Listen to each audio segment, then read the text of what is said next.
नमस्कार साथियों, good morning to all of you.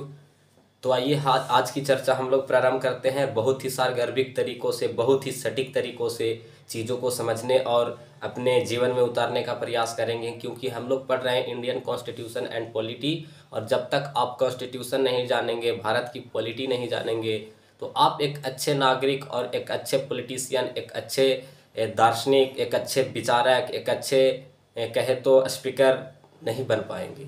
तो आपको एग्ज़ाम भी क्वालिफाई करना है और अपने जीवन में चीज़ों को उतारना भी है। तो आइए आज की कक्षा को हम प्रारंभ करते हैं। लेकिन हमने पिछले कक्षा में क्या चर्चा किया था उसके बारे में बात कर लेते हैं। हमने बात किया था कि लोकतंत्र को मैंने दो भागों में क्लासिफिकेशन किया था, प्रत्यक्ष लोकतंत्र, अप्रत्यक्ष लोकतंत्र। प्रत्यक्ष लोकतंत्र में मैंने बताया था कि जहाँ पे जनता स्वयं शासन करे। तो आज ये बताइए, इतना बड़ा जनसंख्या वाले देश में क्या जनता को शासन करना पॉसिबल है? नहीं है। ऐसे में जनता अपना एक प्रतिनिधि चुनती है और जनता के द्वारा ही चुना हुआ प्रतिनिधि उसके पक्ष और विपक्ष में जाकर पार्लियामेंट में उसकी सिफारिश रखती है। दूसरा बताया अप्रत्यक्ष लोकतंत्र, जिसमें जनता अपना प्रतिनिधियों को चुनती है, जैसे कि आज हो रहा है। और फिर अप्रत्यक्ष लोकतंत्र के दो भागों में हमने देखा कि संसदीय लोकतंत्र और अध्यक्षात्मक लोकतंत्र। मूल रूप से अध्यक्षात्मक लोकतंत्र भारत में नहीं है, अमेरिका में है। लेकिन यहाँ से हमेशा प्रश्न बनते रहते हैं कि क्या भारत को संसदीय लोकतंत्र को छोड़कर अध्यक्षात्मक लोकतंत्र अपना लेना चाहिए? टिप्पणी करें। तो ऐसे प्रश्न आपसे पूछे जाते रहे हैं कमीशनों में और आज तक पूछेंगे, आने की संभावना हमेशा प्रबल होती है। संसदीय लोकतंत्र में मैंने ये बताया था, संसदीय लोकतंत्र का मतलब पार्लियामेंट्री डेमोक्रेसी, अध्यक्षात्मक लोकतंत्र का मतलब प्रेसिडेंटियली डेमोक्रेसी। संसदीय लोकतंत्र में क्या होता है, यहाँ कार्यपालिका और विधायिका के बीच सामंजस्य होता है। क्योंकि विधायिका यानी बिल बनाने वाला तो कौन होते हैं? जो सत्ता में बहुमत में होता है। और उसी का लोग होते हैं मंत्रीगण, जो बिल को प्रस्ताव या अप्रस्ताव के रूप में ग्रहण करते हैं।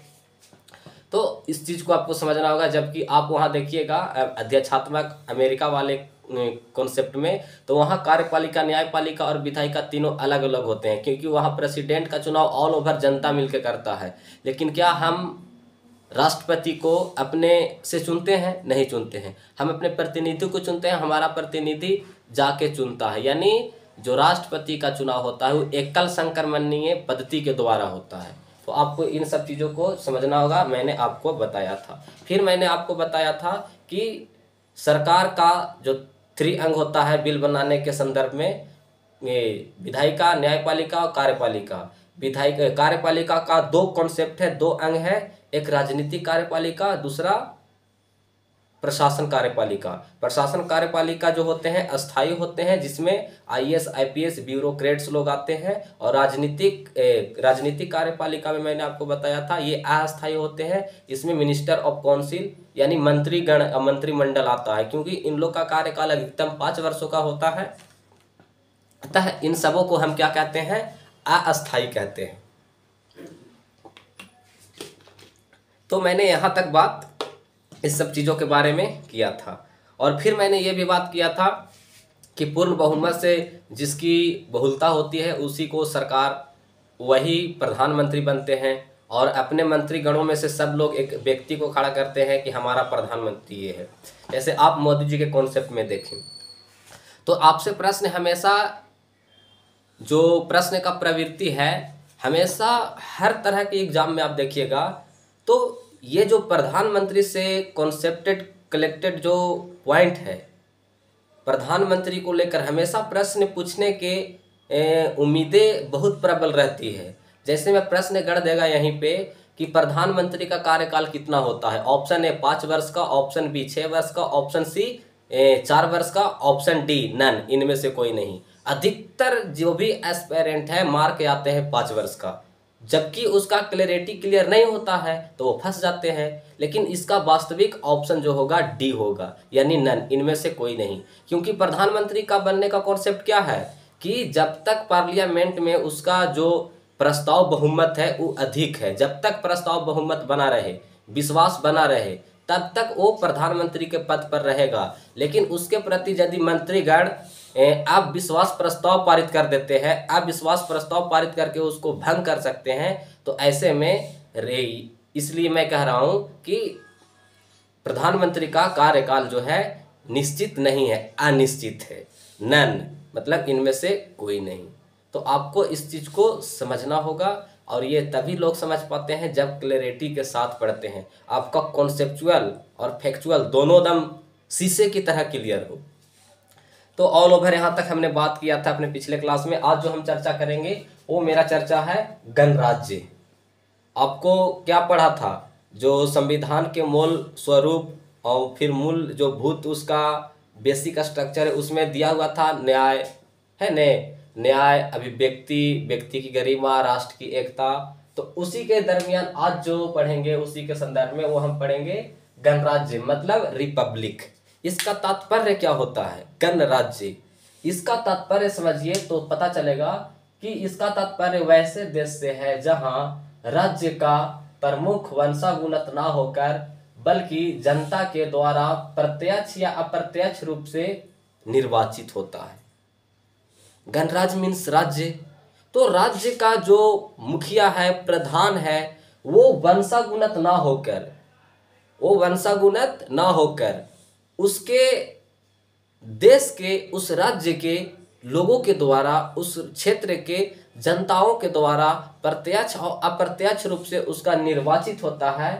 अतः इसी को हम कहते हैं गणराज्य। यानी आपसे कोई पूछे गणराज्य क्या है, रिपब्लिक क्या है, तो शब्दों में सुनाइए कि वैसे देश से है जहाँ पे राज्य का प्रमुख वंशागुणत ना होकर जनता के द्वारा प्रत्यक्ष अप्रत्यक्ष रूप से निर्वाचित किया जाता है, उसे ही हम कहते हैं क्या कि गणराज्य। जबकि यही आप ब्रिटेन में देखिएगा तो क्या है कि वहाँ अगला शासक कौन बना है? राजा का बेटा, उसके बेटा, इस तरह से वहाँ व्यवस्थाएं चलती रहती है।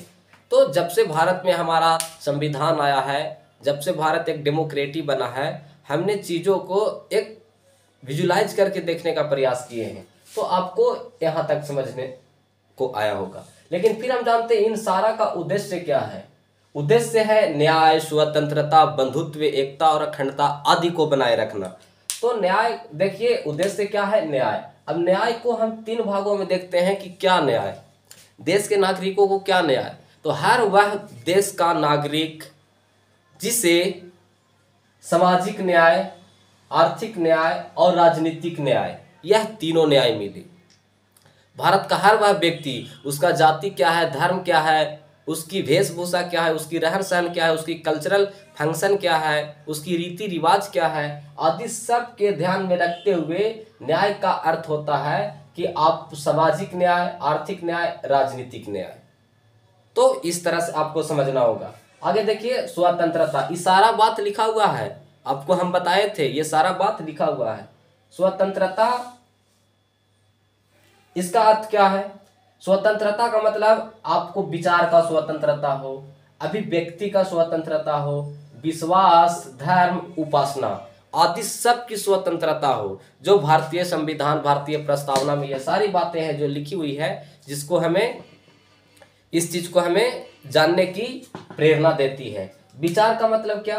कि आपको चिंतन मनन करने की स्वतंत्रता, आप कुछ माइंड में सोचे। आंतरिक के, इसको मानसिक, आंतरिक मानसिक कहा जाता है कि आपके अंदर चिंतन मनन करने की स्वतंत्रता। तो ये विचार हो गया।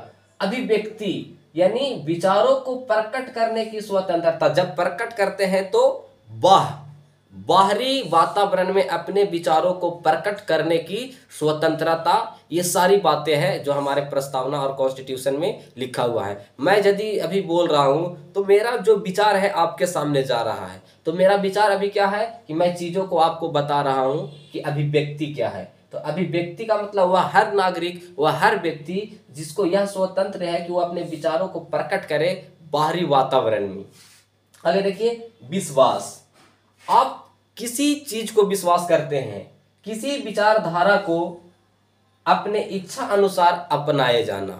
विचारधारा एक गांधीवादी विचारधारा, भगत सिंह विचारधारा, सावरकर विचारधारा, अंबेडकरवाद विचारधारा, ये सारी विचारधाराएं हैं। तो आप किस विचारधारा को मानते हैं, आपकी वह स्वतंत्रता है जो विश्वास की बात करता है। आप जिस विचारधारा में विश्वास करते हैं, आपकी वह एक फर्टिनिटी है और वह आपकी स्वतंत्रता है।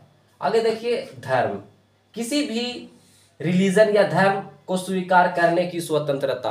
आप भारत में बहुत सारे धर्म हैं, आप किसी भी धर्म को मानिए, आपकी यह स्वतंत्रता है। अगला बिंदु है उपासना, रिलीजन की उपासना पद्धति को पालन करना। आप रिलीजन में मौन रखते हैं, फास्टिंग रखते हैं, उसके प्रति आपके मन में आस्था होती है, उसके लिए उपासना करते हैं। तो यह सारी बातें हैं जो कॉन्स्टिट्यूशन में आपको एक अधिकार देता है, जीवन जीने की एक आपको अवसर प्रदान करता है। तो ये सारी बातें आपको समझ में आया। आगे जानते हैं समानता यानी इक्वलिटी। अब देखिए समानता दो तरह के, प्रतिष्ठा की समानता और अवसर की समानता। प्रतिष्ठा की समानता में समझिए कि मान लिया जाए मुकेश अंबानी है और उनका एक ड्राइवर है, तो जब दोनों वोट देने जाएंगे और दोनों का एक ही स्थान पर वोटिंग होगा, तो मान लिया जाए ड्राइवर आगे चला गया और अंबानी जी लेट से आए, तो ऐसा नहीं कि भाई साहब अंबानी जी आ गए हैं, इनको पहली लाइन में लगाया जाए और फिर आप लोग के जो है कि आप लोग आम लोग हैं इस तरह से पीछे जाया जाए। तो यही है जो प्रतिष्ठा की समानता है, यानी सबकी प्रतिष्ठा है कि वह सामान्य है। इसका तात्पर्य है कि समाज में प्रत्येक व्यक्ति का स्थान उसके जाति, धर्म, लिंग आदि के आधार पर नहीं होगा। यानी सभी व्यक्ति के जो प्रतिष्ठा है, ऐसा नहीं कि उसके जाति, लिंग भेदभाव, महिला है, पुरुष है, उच्च है, नीच है, फलाने जाति का है, ये जाति का है, उच्च जाति का है, निम्न वर्ग का है, इस आधार पर आप किसी के प्रतिष्ठा को धूमिल करें, ऐसी व्यवस्थाएं नहीं है। तो ये प्रतिष्ठा की समानता।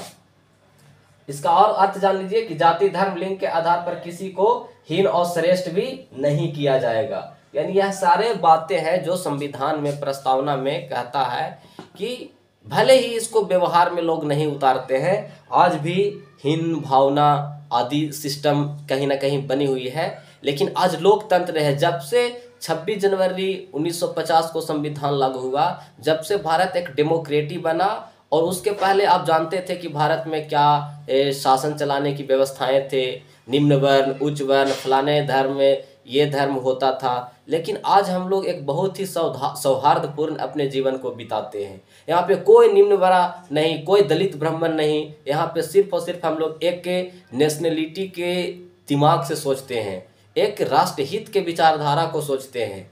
कुछ लोग हैं कथा कथित लोग जो अपने एकता की भावना को अवरुद्ध करना चाहते हैं, लेकिन हमारी एकता इतना प्राकृतिक और चारों दिशाओं से मिलकर बना है कि हम कहीं ना कहीं सौहार्द और प्रेम की संकल्पना करते रहते हैं हमेशा। तो आपको समझ में आ गया ये सारी बात।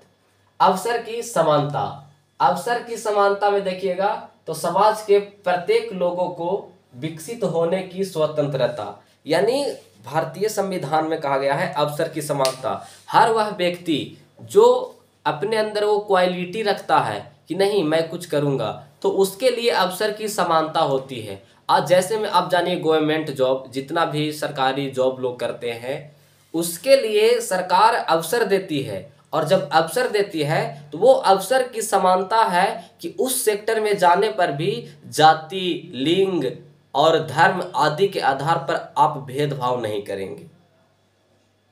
क्योंकि जब से हमारा संविधान लागू हुआ, 26 जनवरी 1950 को जब से हमारा संविधान लागू हुआ, भारत एक डेमोक्रेटिक देश बना, पंथ निरपेक्ष देश बना, यहाँ पे सौहार्दपूर्ण हम जीवन जी रहे हैं। उसके पहले ना जाने वर्ण व्यवस्था था, उच्च वर्सेस निम्न था, दलित ब्राह्मण होता था, अन्य प्रकार की कुरीतियाँ थी समाज में, महिलाओं को निम्न माना जाता था, पुरुषों को प्रधान माना जाता था। लेकिन आज देखिए कि हम कितना सौहार्दपूर्ण अपने राष्ट्र हित को सोच करते हुए अपने जीवन को बिताते हैं।